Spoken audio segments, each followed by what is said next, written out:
What's up, you guys? It's Steve here, and I've got some video footage you are not going to want to miss from Speaker of the House Nancy Pelosi, who's saying they have already accomplished a ton in Congress, they're working on more, and they're going to get more done, and she is saying that they are going to have a victory. Democrats, in the midterm elections, they are going to retain the House, the Senate, and the presidency. This is your breaking news stimulus check update and stimulus package update. Now, let me know your thoughts in the comments down below. Do you agree with her?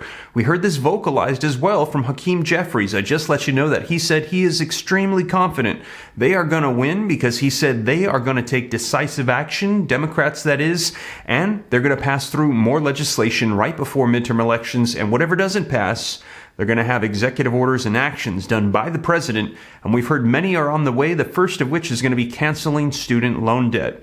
Now, we will see. Let me know. Do you think that these actions are going to be enough to convince voters to keep them in power in Congress? Also, a lot of people are asking, what about stimulus checks? We've heard two bills have been proposed, one in the House, one in the Senate. What about child tax credits? And for executive actions, we've heard that student loan debt cancellation is going to be the first of many to come. Now, we will see. I will keep you up to date, but I've got the video footage of Speaker of the House Nancy Pelosi just coming out and saying this. She's saying they're going to win. So let's go ahead and dive right in, get you caught up on the latest. Let me know your thoughts. Also, consider joining my second channel, Steve Ram Finance. If you haven't already, I'll pin a link down below. Click it, go subscribe, turn on notifications. And if you appreciate the updates here, smash the like button, hit the subscribe button, and turn on the notification bell to stay up to date. Come join the Ram fam, and I'll keep you up to speed totally free on everything going on. If you got any specific questions for me, shoot them to me in the DM on Instagram at SteveRam3, and let me know in the comments down below if you might be interested in a comprehensive list of all state, county, and city checks that are available. I've heard that 90% of people that are eligible for these stimulus checks that are not federal, but on different levels, miss out on them because they don't even know that they're available and they're missing free money that's already been sent out. Let me know. I'm thinking about compiling a list maybe to try to help out people, maybe like a PDF or something like that. Let me know if you'd be interested. If not, no worries. Still got video updates here for you guys.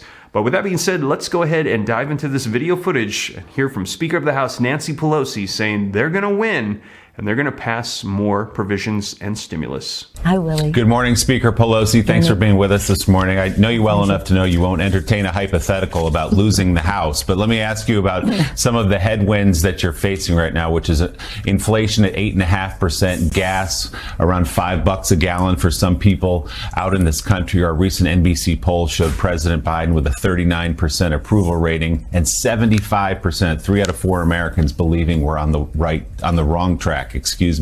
How do you overcome that when the country, it looks like, says Democratic president, Democratic Congress, and I don't like where we're headed? Well, we've faced some of that before, and we have been successful. But let me just you mentioned two statistics. Let me mention two more. And what we've seen even this morning, that nearly 70% of the American people now say they could withstand a $400 emergency. That's almost the reverse of what we had a couple of years ago. Another figure is that higher than that, into the 70s, the American people have said they have a comfort level with their economic situation. Now, let's get to your point about some of the, shall we say, I don't know what's in Washington, D.C. So, well, history says, well, we're not talking about history. We're talking about the future. History said the president loses seats in the off year. Well, the president gained seats in the on year. This president did not, but he won the election. He helped us hold the House. We helped him win the election. And those of our candidates or our members who won in with Trump on the ballot and won in the Trump districts are in pretty strong shape. But we want more.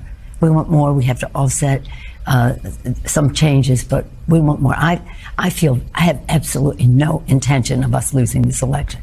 We'll win it one election at a time. We own the ground with our mobilization. We'll have a non-menacing message that is progressive and bold, but non-menacing, and we'll have the money to do so. They'll have endless money. We'll have enough, and we will win. And it's absolutely essential for our country. Our democracy is on the ballot. Our freedom is on the ballot. But to get to your point, the kitchen table, well, we talked about the kitchen table issues. In terms of inflation, so much is being done by this president. And we have to make sure that public sentiment understands that. Inflation is a global phenomenon right now. In fact, in the UK, it's around 10%. So that doesn't make it any better for us. What are the things we are doing to reduce the global inflation and what that means to us?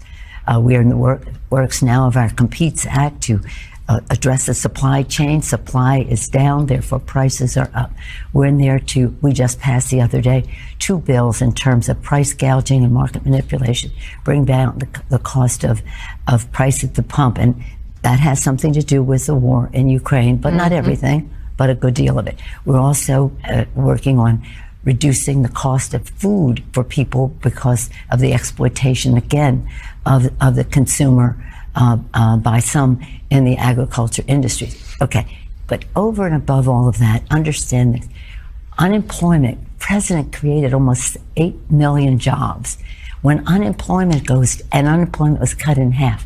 When unemployment goes down, inflation has gone up. So and wages have gone up, and that contributes to inflation.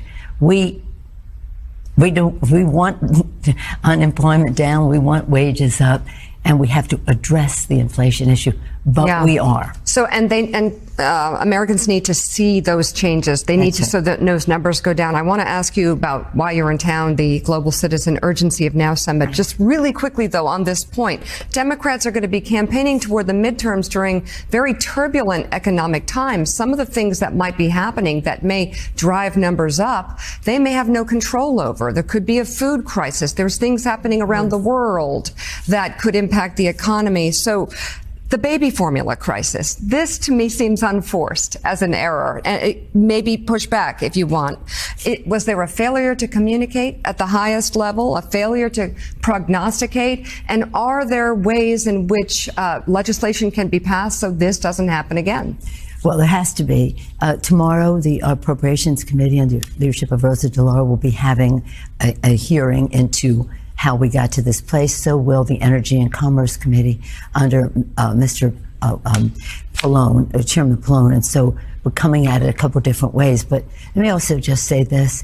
You see the chairman of or whether it's CEO, I don't know if he's chairman, of Abbott apologizing for that. We have to find out. I mean, look, a mother 5, a baby cries, we don't have food, come on. That's just as bad as it gets. It's as bad, it hits his home as deeply as possible. But we did pass last week 2 bills, one that overwhelmingly passed bipartisan in terms of, setting us on a course so that cannot happen again, but the other to have the money, 20-some million, with an M, $million, to help facilitate baby food formula getting to families, and the Republicans all voted against it. How do you vote against some $1 million for baby food? I know. Formula. How do you do that? I don't get it. But consistent. When we did the bill to reduce from $300 to $600 per month for insulin, only 12 Republicans in the House voted for the bill. There you go. 12. So understand the challenge that we have, always trying to find common ground because it's for the people, for the children. House Speaker Nancy Pelosi, thank you. So there you have it, you guys. Let me know your thoughts in the comments down below. That was Speaker of the House Nancy Pelosi, and we're hearing that things are going to be picking up in Congress with legislation, executive actions, orders, provisions, just as I mentioned earlier. And as they do, know that I'll be sure to keep you up to date here on the channel and let you know everything that's coming out and available to you. And as always, you guys, thank you so much for joining me. If you made it this far and you haven't already, don't forget, take a quick second, smash the like button for me, helps out a ton. Leave your comments, share this out. If you want to stay up to date, totally free, why not? Come join the Ram fam. All you got to do is hit the subscribe button, turn on that notification bell, and if you got any specific questions for me, shoot them to me in the DM on Instagram at SteveRam3. But once again, you guys, thank you so much for joining me, and I will catch you in the next one. Take care. God bless. This is Steve.